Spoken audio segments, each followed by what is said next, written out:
Rebecca. Hello, everyone. I'm going to share my screen and we can get going today.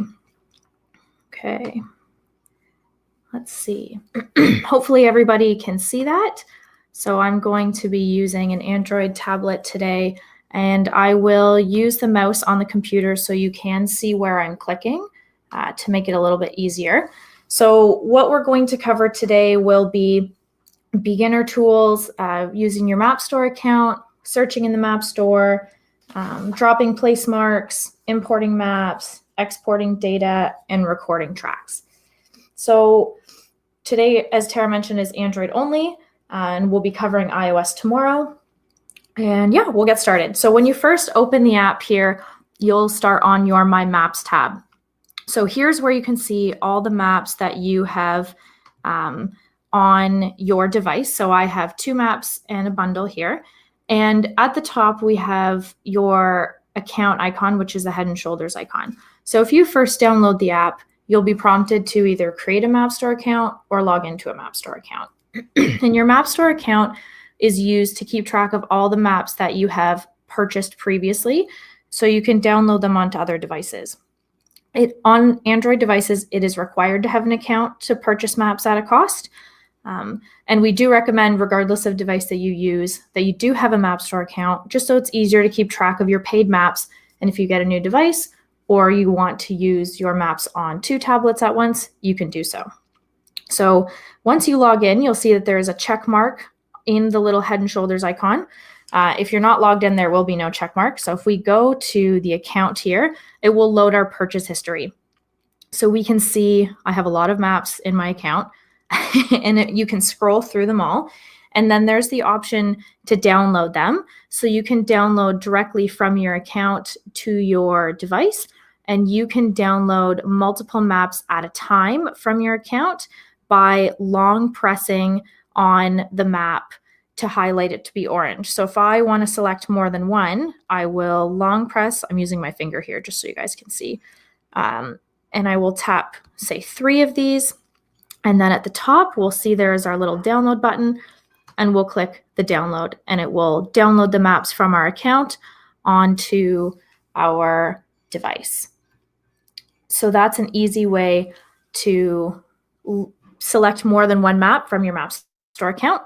If you want to just download one, you'll go back into your account, and then you'll just click the download button, and it will download it to your My Maps tab. So your Map Store account, again, is super beneficial for having a record of your maps, and especially if you're purchasing maps at a cost.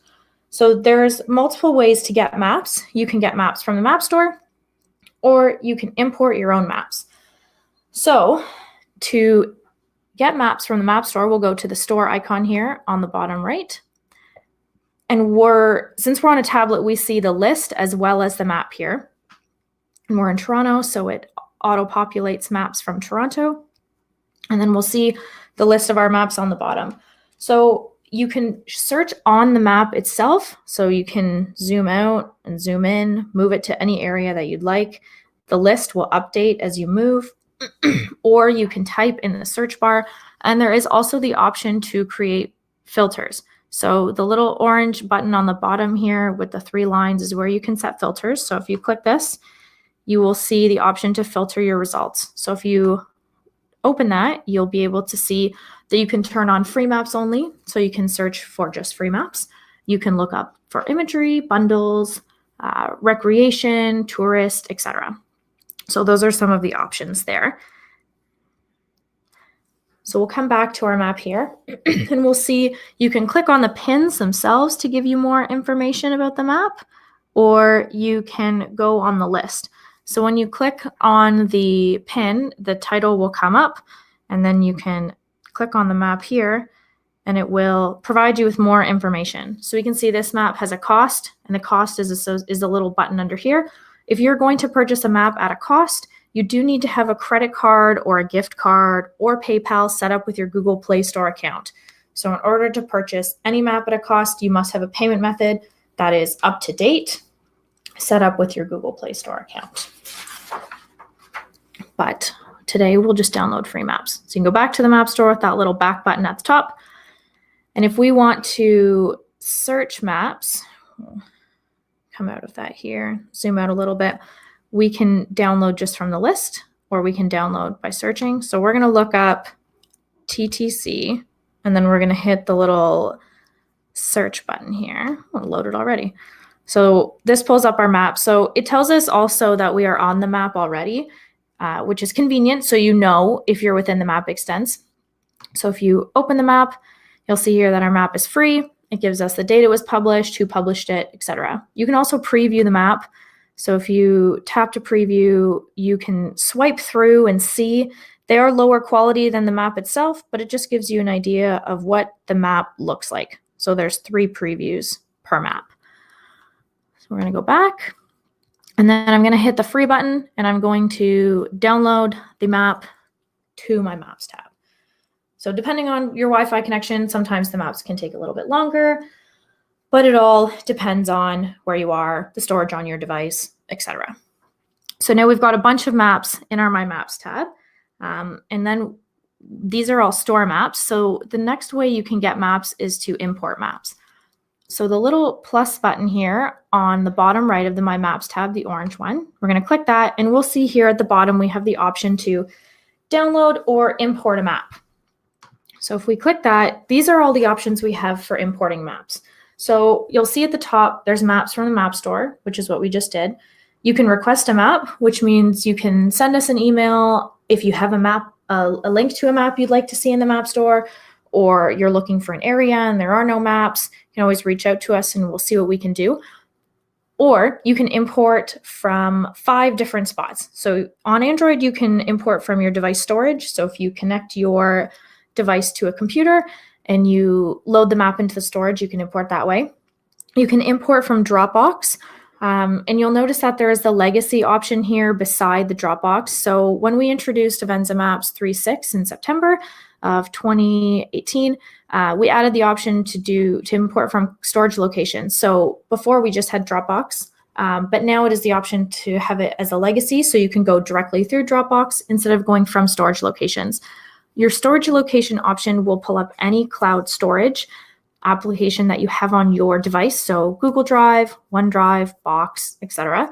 And you can access Dropbox that way, but if you just want to go directly through Dropbox, you can turn on the legacy option in the general settings page of the Avenza Maps app.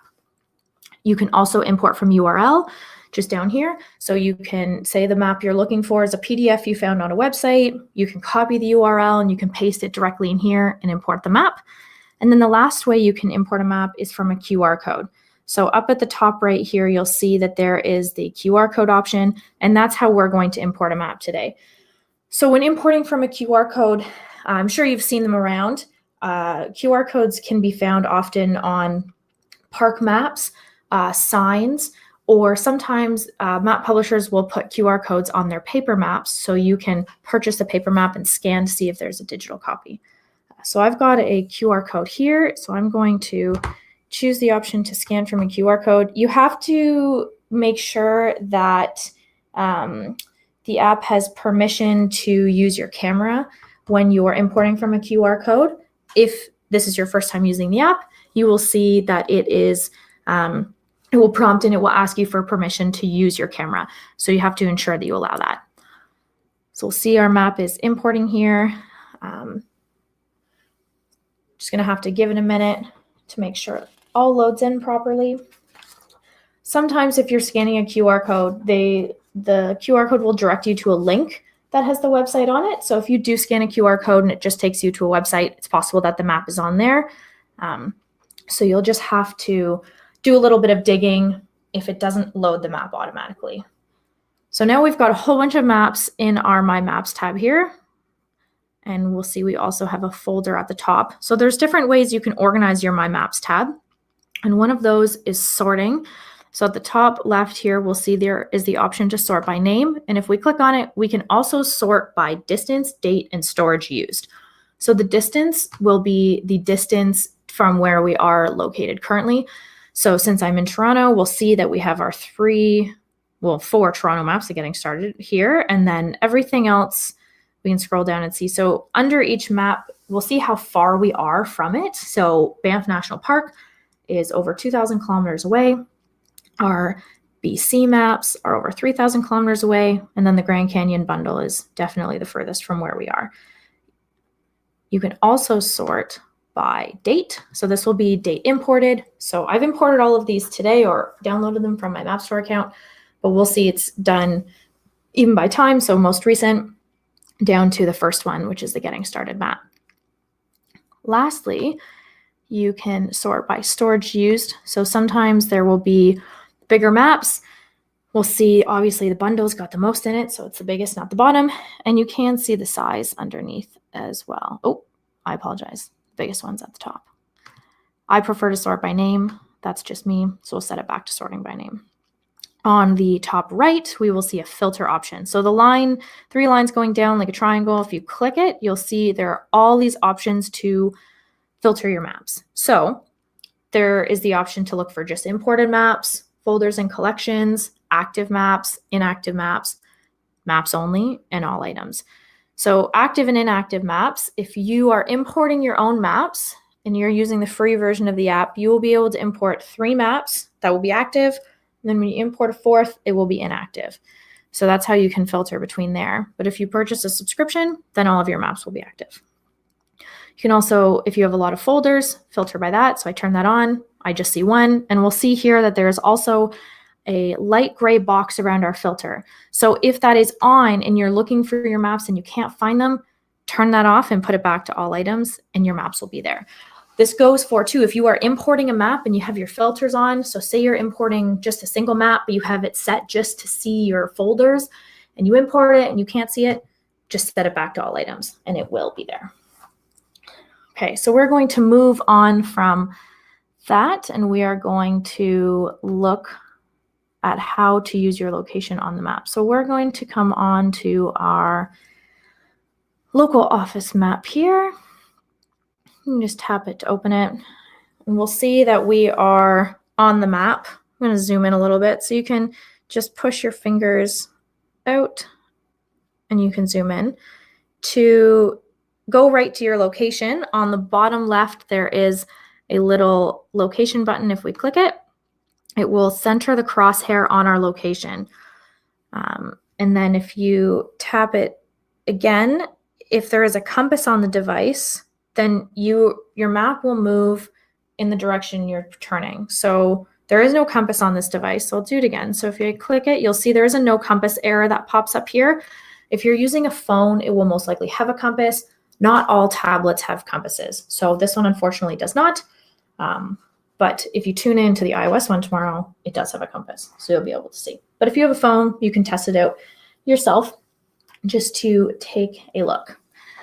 There's the toolbar here. We also have the coordinates. So if you tap the coordinates, you'll get an option to change them to a different display format.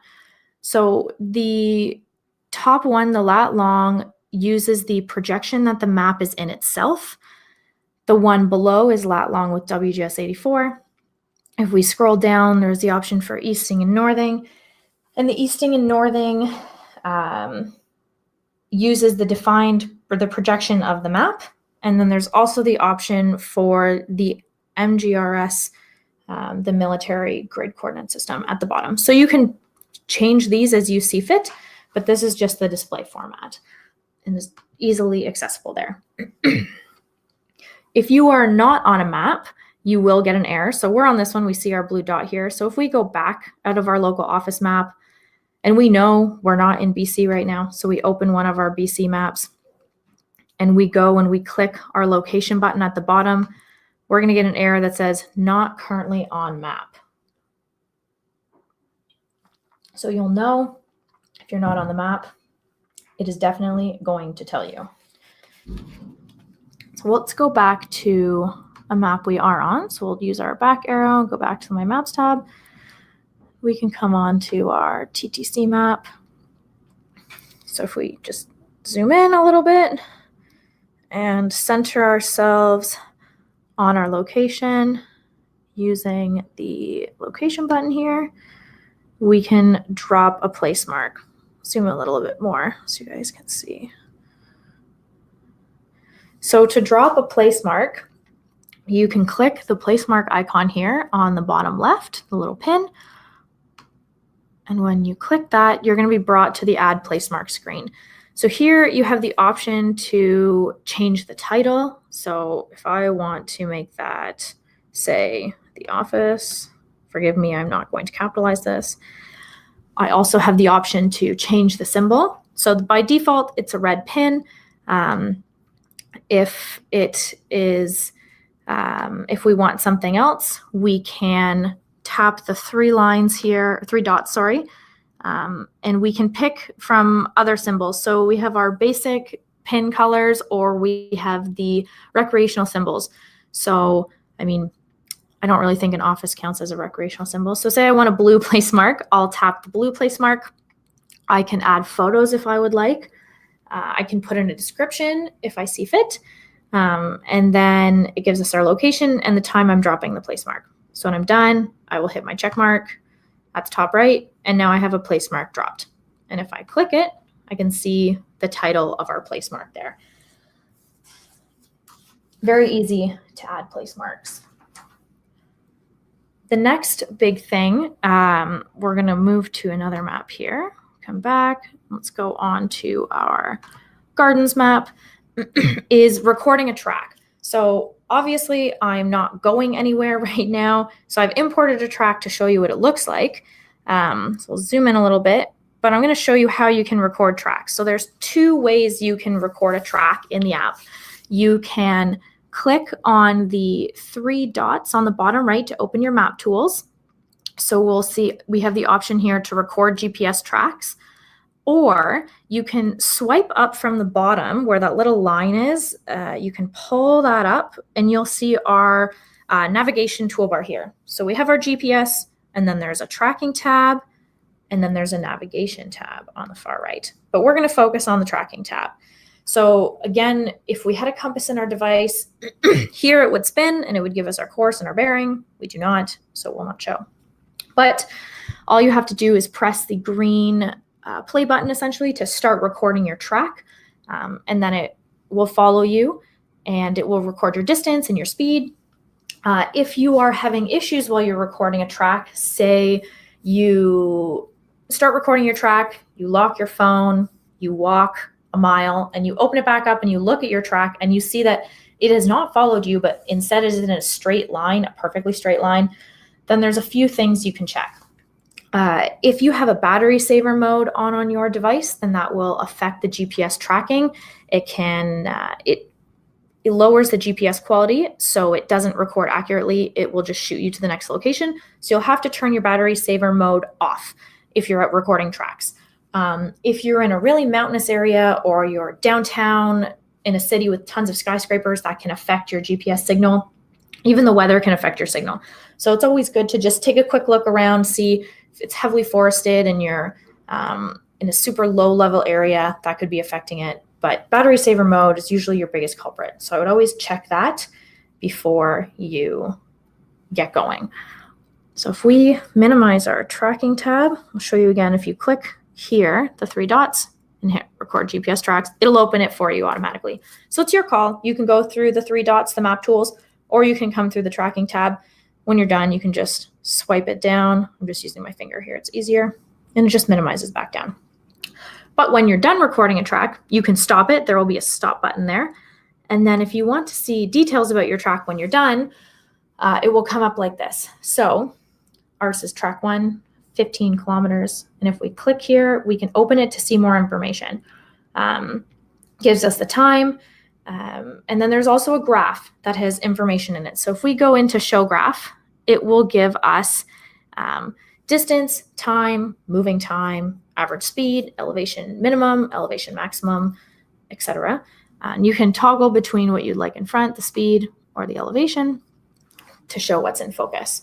So it's really neat, especially if you're hiking in mountainous areas, to kind of see how far up and down you go, where you're going, your speed. If you're going out for a run or a trail run, you can use this too. We're going to just go back. Back arrow here is on the top left. So the last thing we're going to cover today is exporting data. So one of the most important things that you'll need to remember when recording data is that you're going to have to manually export it to back it up. It does not back up anywhere by itself. It is tied to your device specifically. So if you go to uninstall the app and you have not backed up any of your data will be gone. So we recommend exporting often and frequently to a safe place so you know that it is somewhere safe, especially if you're using the app for work. So there are two ways that you can export. I'm going to go back to my Maps tab for a second. You can export from the Layers tab, which is in the middle down here. We'll see our different layers with our maps. Or you can export from a map directly. We are going to export from the map directly today. It's covered in another webinar, exporting from the Layers tab, or there is a tutorial on our help page if you're looking to do that. So we're going to go back to our Gardens map and we're going to export this track. So once you've got data on your map, to export the track, you're going to go to your map features here, which is the pin with 3 lines icon on the bottom right. You're going to click that. Here we see our track. On the bottom right again, there is the orange circle with the 3 lines. If we click that, we have the option to export our layers. So we're going to export, and we have to be sure if we have any photos with our data that we choose a media size, because if we do not choose a media size, our photos will not export. So you have the option to do no image if you choose not to export the images, or small, medium, or large. Depending on where you're sending this, if you're choosing to export from email, there can be a size cap. So if you're going to email and you can get away with small or medium images, I would recommend that because most emails won't send attachments over 25 megabytes. So just something to keep in mind. If you're exporting to Dropbox or Google Drive, you can export any size you want. So make sure you set your media size. You also have the option to change your export format.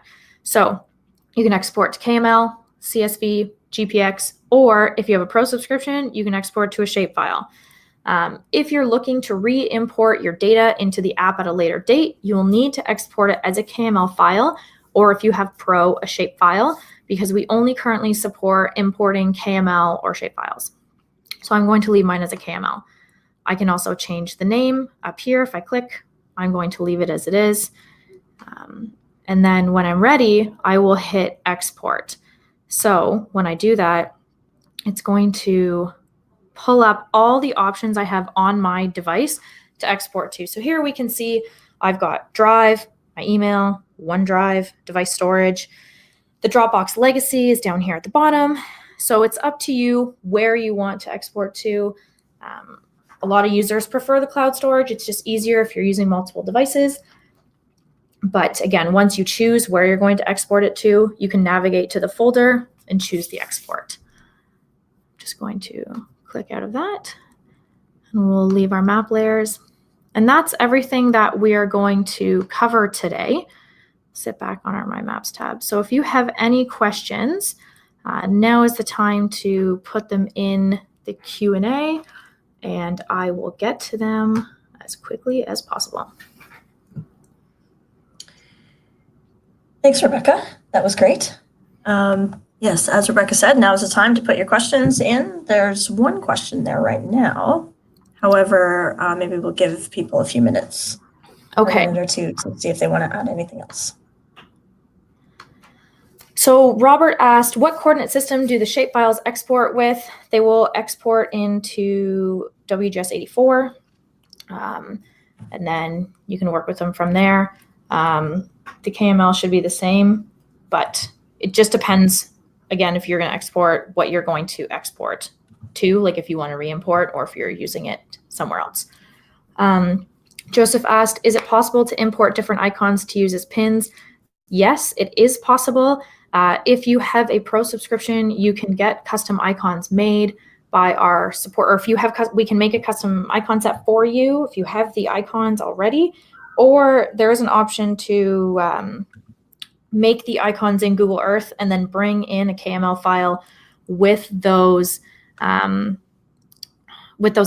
And then once you import that KML file with the icons, you can use them in the app. There is also an article on our help page, help.avenzamaps.com, on how to do that, Joseph, if you find that useful, or our support team can walk you through it if you need that as well.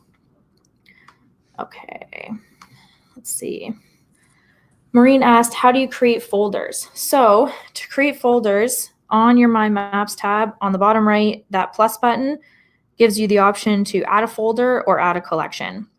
And then you can just do it right there. And then you'll just have to move your maps in there. Or you can have it empty, completely up to you, but that's how you create a folder. John asked, is there a tutorial on how to take photos at a location and save for that location? So you can take photos within the app itself when you go to add a place mark. If you go into a map here and we drop a place mark and then we tap the photos icon here, on the top right, I'm just using my fingers, so I'll just dictate it. There's the option, there's the photo option to add from the gallery, or there's the camera option to take a photo right then, and it will be attached to the place mark. If you want to take a photo with your camera, say you're out hiking right now and you take a photo, you don't open your recording and track, you just take it with your camera, but you dropped your place mark, you can go back later and add the photo in, no problem. So if I tap that, it's going to bring me to the photos here that are on the device. And then I can select one. So say I want this one. Let's see if it'll work. There we go. So now I have a photo attached to my place mark. I'll save that. And then when I tap the place mark, it will show the little photo beside it. Okay. Jason asked, Jason, if you want to contact our support team about this, if you're with Forest Service, that would be great. You can reach out at help.avenzamaps.com, and then we'll be able to point you in the right direction there. Deborah asked, how do I move a map into a folder if it's already imported? To move maps, you must highlight them. So on Android devices, it's a long press. So if I make a new folder with the orange button here, and I tap add a folder, we'll just call it new folder. We'll leave it like that. I will long press until it turns orange. And once it turns orange, then we'll see at the top, I have a folder with an arrow in it. And then I can move those maps into my new folder, and then they're in there. And I will see our new folder has 3 items in there, and that's how you can move them.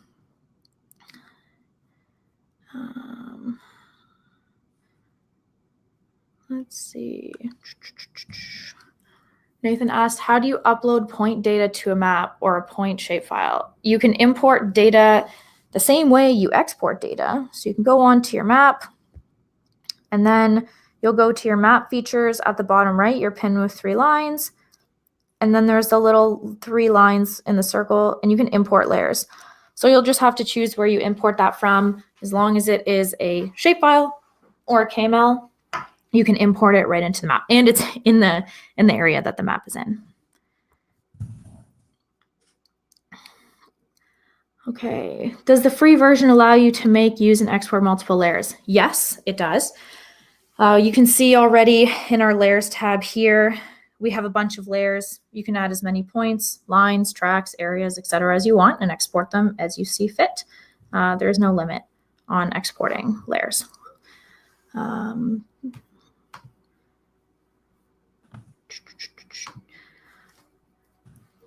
Joseph, if you just want to reach out again to our support team, they'll be able to send you those articles just so we don't have to go hunting for them right now. But I know if you do, I believe they're under the FAQ in the help.avenzamaps.com, or you can send an email through the portal there, and then they'll be able to give you all the information in one shot.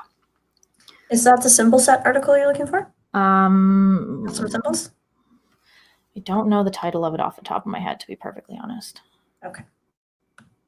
Are there any other questions?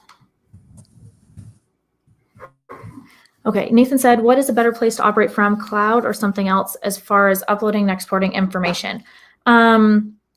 Personally, out of all the people we've seen use it, I believe the cloud storage is the way to go.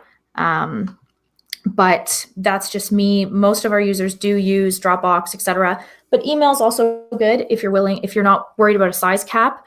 That kind of can be the only issue. So if you have a lot of data with a lot of maps, or sorry, a lot of data with a lot of photos, then the email can be an issue. So that's the only thing I would really worry about. If you're not worried about that, then email is also good. Scott asked, are there any concerns using GeoPDFs personally created from ArcGIS? As long as you export your PDFs with the georeferencing, there should not be a problem. That is just the most important thing. You just have to ensure that you export all your maps with georeferencing so they work in the app. Any other questions? There's two that just popped up in the chat there. Okay. Is there a free program to georeference Google Earth images that can be imported into Avenza Maps? I mean, free open source software is an option. We do offer software that we have as well called Geographic Imager. You can purchase a license and use it with Photoshop to reference. But other than that, you'll be looking at open source software like QGIS. But you'll have to definitely look into reading the tutorials on how to do that. Bronwyn says, I've been emailing maps and using Nitro to optimize the PDF size.